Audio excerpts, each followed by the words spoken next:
By Melissa, it's actually called Black is Beautiful. So it's just a projection of how African people were viewed in this country. So I'll let the DVD really speak for itself. Black man, black male, black sheep, black mist, black mark, black leg, black mariah, black man, nigger, black, coloured, black, crime, black man, immigrant, slave, black man, native, black man.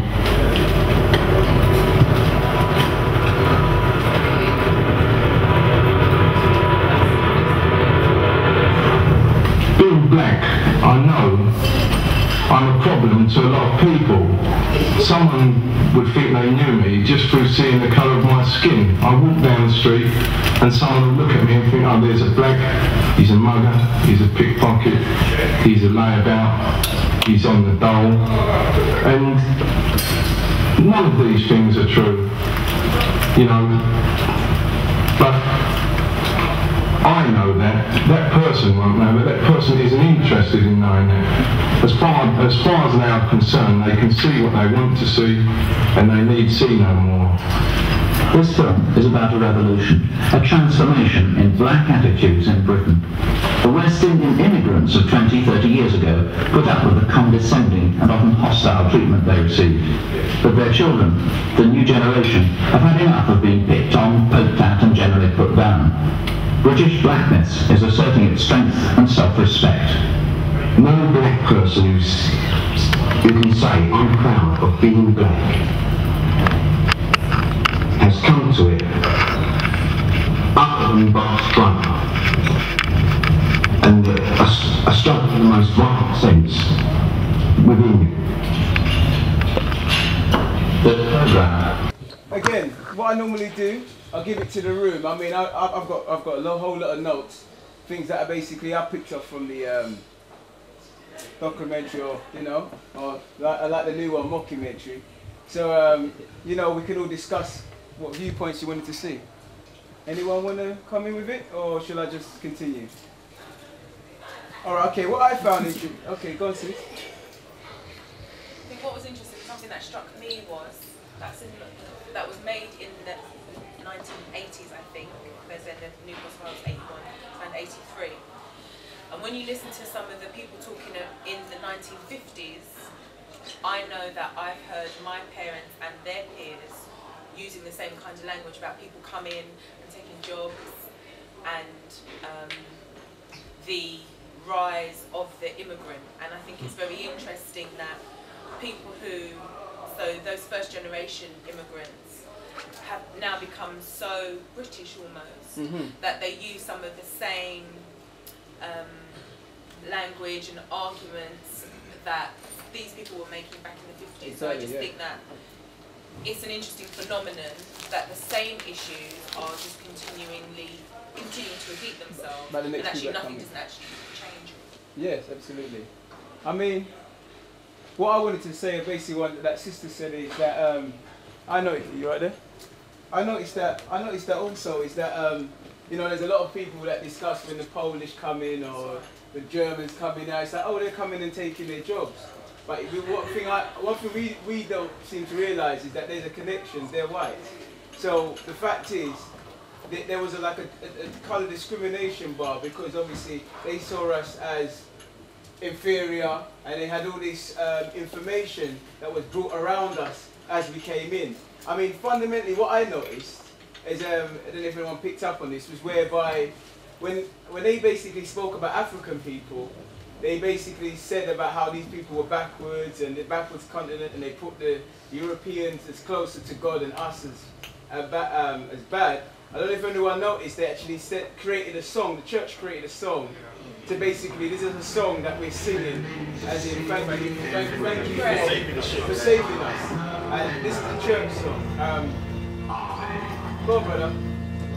Right, you said African people, right? The film said black people. There's a difference. We had Asians talking about they're black now. Bro, I couldn't understand that.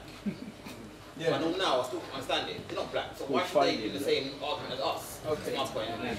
Alright, let me I'll let you jump in it. You see, that's interesting as well, because I remember growing up, it was that case that Asians had it bad, like we had it bad, and they were referred to as black. But what's over in time, what's happened, where they've kind of allowed them higher than us, now they're Indians now.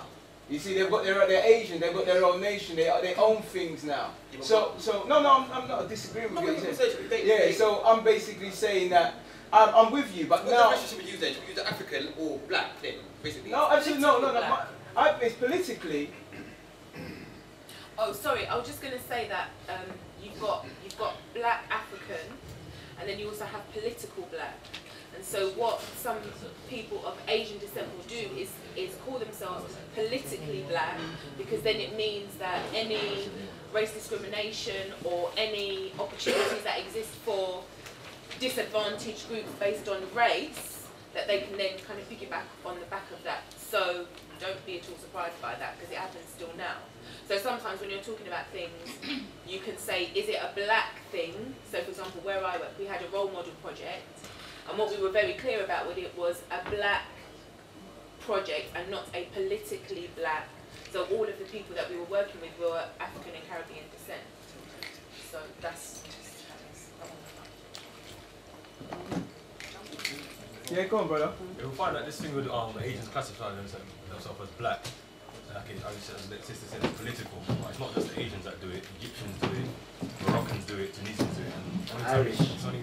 they only classify themselves as African, like in the case of the Egyptians, when it's the World Cup, and when it's things like that. Other times they're not Africans.